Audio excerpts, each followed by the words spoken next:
Құрметті менің тыңдармандарым, арнама қош келдіңіздер. Махаббат ертегісі 60 бөлім.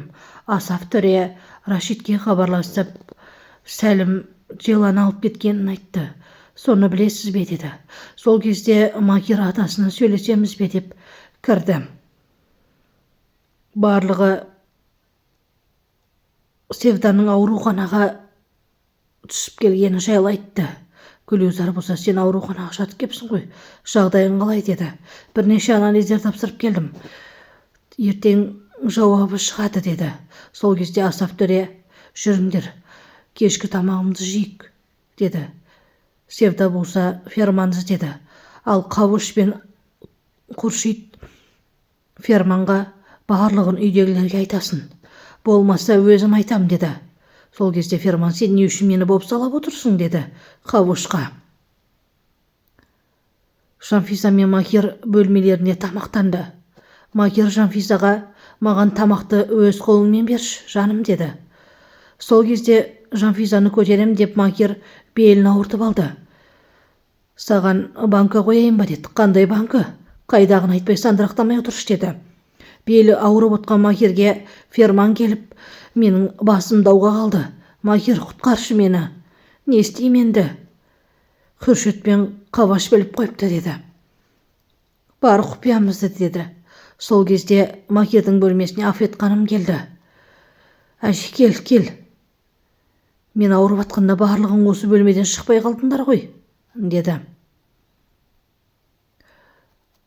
Жанфиза асханада қыздарға келіп, жақпамай алып кеп бересіңдер ме?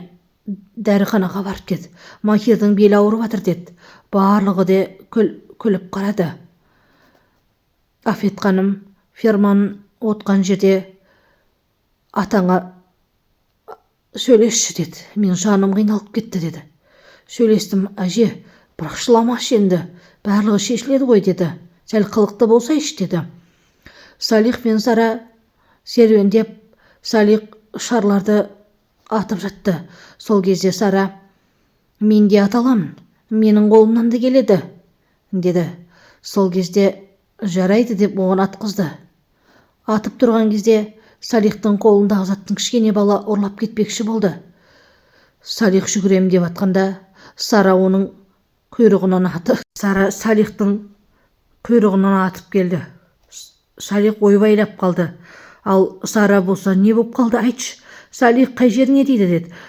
Сара, сен көретін жер емес деді. Рашид Сәлімнің үйіне келіп, Сәлімнің қайда екенін адамдарынан сұрады.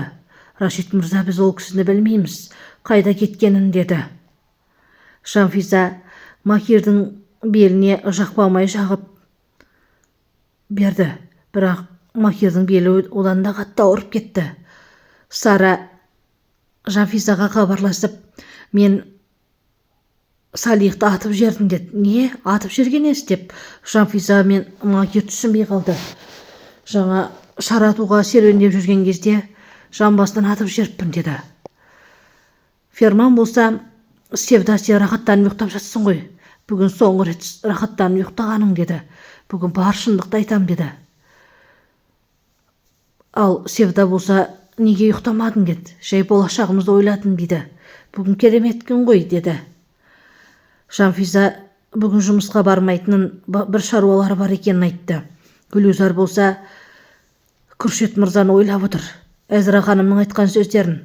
Сол кезде Күршет мырзаға хабарласып, Гүлюзар ханым, айып етпеңіз, қалыңыз қалай деді.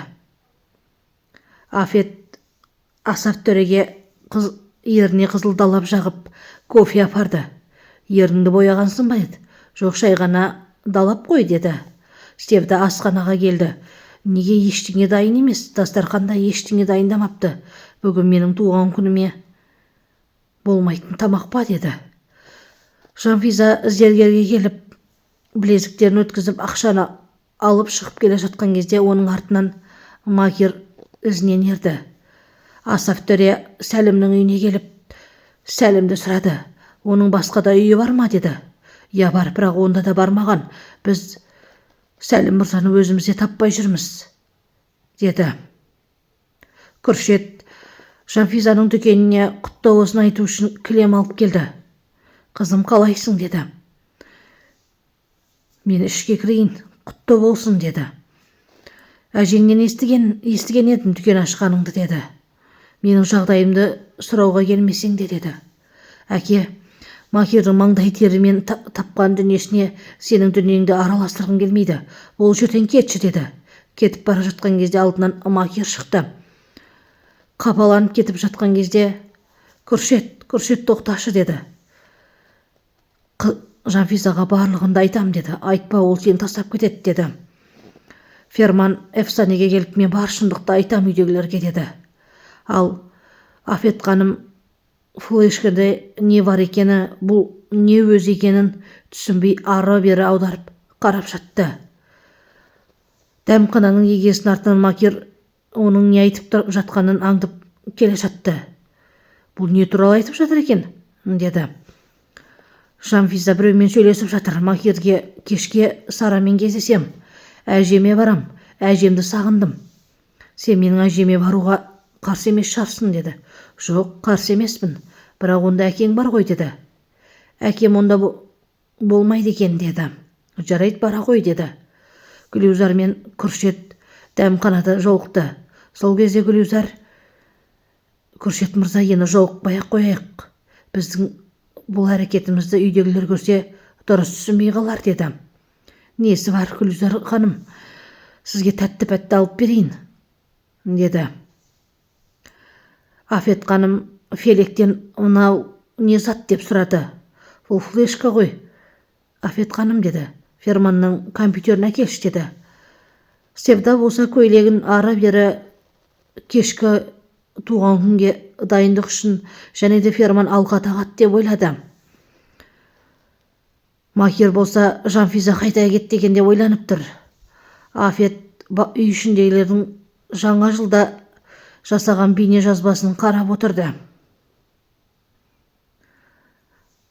Ал Махир Жанфизаны аңдып қонақ үйге келді. Құдай сақтасын, бұл қандай жер деді. Сөйтті де Жанфизаның бөлмесіне келді. Жанфиза деді, мен сенің келетінді білдім.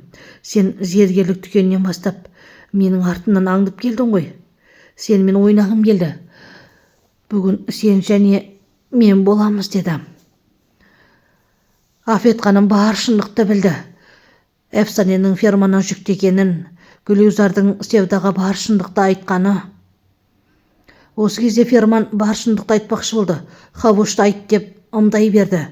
Ал Эфсане болса үндемей сырттан бақылап тұр. Хавуш қайта-қайта Ферманға қарады. Осы кезде Севда қысқа көйлегін киіп келді. Менің туған күнімізді тойлаймыз деп ойлады. Бірақ оның туған күнін үй ішіндегілер барлығы ұмытып кетті. Сол кезде дәрігер Севдаға хабарласып жүкті екенін айтты. Ал оны естіген Эфсаненің көңіл-күйі бұзылды. Севданың жүкті екенін үй ішіндегілер естіп таң қалып қуанды. Дәрігер не деп жатыр деді. Маған жүктісің деп айтты деді. Афет ханымның да аузы аңқиып қалды. Оны естіген Хавуштадан қалды. Асап төре қатты қуанды. Ал оны естіген Эфсане кетіп бара жатып, ашумен кетіп бара жатып, баспалдақтан аяғы тайып кетіп, домалап жерге құлады. Оны көрген Фелик пен тағы да бір қыз, Эфсане, есіңді жина деді. Ал Севда болса, Ферман жаным, сен әке боласың. 20 жылдан кейінгі қуаныш деп барлығы қуанып жатты. Сол кезде Фелик келіп Эфсаненің құлап қалғанын айтты. Махир Жанфизаға сенен бір жасырғаным бар, шындықты айтайын деді. Айт кәне, естейін деді.